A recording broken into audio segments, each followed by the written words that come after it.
Thank you so much for allowing me to crash this. I think what you said earlier, Peggy, about no men can apply is unconstitutional. And several of us are going to challenge you in the courts. This is even without the ERA, I might add. I am just thrilled to be here to honor Vishaka. I got a letter here from Judy in which I was told to speak about the importance of Asia to globalization, the importance of the arts and culture in Asia, not just a fad, the arts in a global economy, the arts as a bridge, and comment on the Asia Society. And then it said, you will see in the schedule we have allowed you 5 minutes. So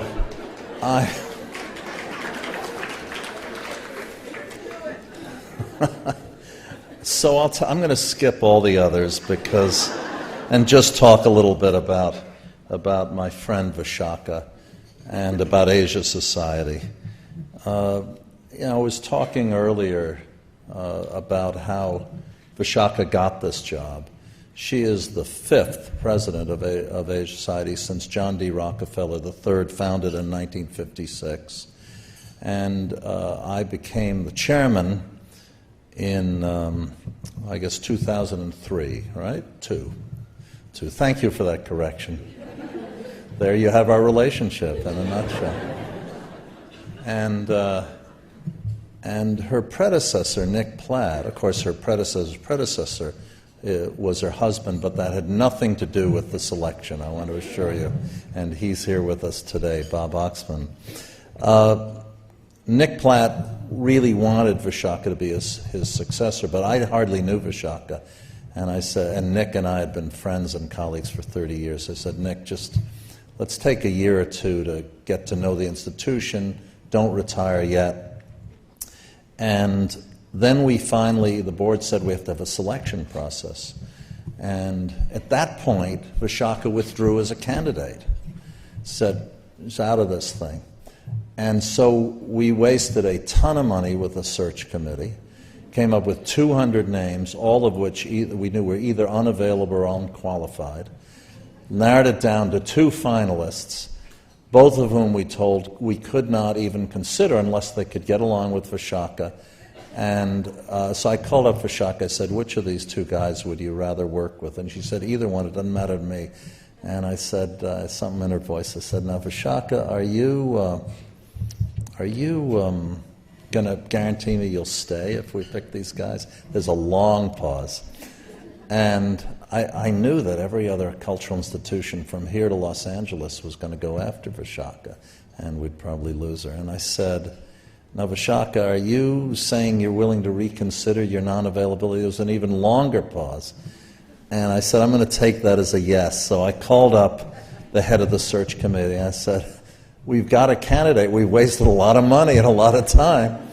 And we went to the selection committee, and they approved, except for our 2 oldest and largest benefactors, both of whom objected. On very spurious grounds. Vishaka was from India. It would offend the Chinese.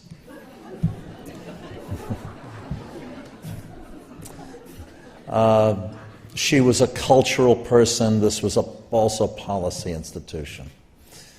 And underneath all this, of course, was the question of gender. So, although neither man would admit it. So we made the decision, and the next day I said, you have to go see the first of the people who was dubious, and I will name him because many of you in the room know him. He died recently. He's a great man, and this is not an embarrassment to him. I won't mention the other one. And so she went to see him. It was Arthur Ross, who was then a mere 93 years old and who died this year at the age of 97. And we all loved Arthur, and he was indispensable to Asia Society. And she went over, and Arthur was concerned about the Chinese. That was his concern. And she spent an hour or 2 with him. And that afternoon, a messenger arrived in my office with a note from Arthur Ross, and I opened it, and out of it fell a check for $250,000. That is our president.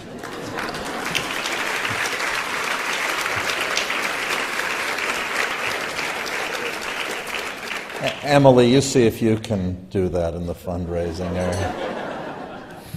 Arthur, of course, was our greatest benefactor, and he, a very generous man, and he saw immediately that we had picked the right person. And so had everyone else. She proved immediately that this was the right decision. And here I need to stress, because of the newspaper coverage, which was substantial here and over the top in India, and I cannot stress this too highly in this particular audience, gender and nationality had nothing to do with this. You cannot pick a person for a job of this importance based on those factors. If you think that's the reason the person's been picked, you diminish that person and you diminish all other women. Vishaka is the president not because... Only the men are clapping. Vishaka is not the president because she's from India or because she's an Indian. She's the president because of the 200 people we talked to. She was by far the best. And without any doubt, Nick Platt was so right. So in a sense, it may sound like I'm praising myself and my colleagues when we picked Vishaka, because we saw that she would be a groundbreaking president of Asia Society. She has been. She's doubled our size. She's opened new Asia Society centers in Bombay, and in last month we were together in Seoul to open our 11th center worldwide, and we look forward to opening at least one other, perhaps in Islamabad, next year. We've established a new center for U.S.-China relations, thanks to Arthur Ross, headed by the great sinologist Orville Schell. We're creating a special Afghan initiative. I see our chief financial officer's dying over there. How am I going to pay for all this? We'll find a way. We're creating a new Afghan initiative to focus on Afghanistan, which before it's over, I tell you with the greatest regret but absolute conviction, will turn out to be America's longest war in history. It's in its 7th year now. Vietnam is the longest war we ever had, 14 years.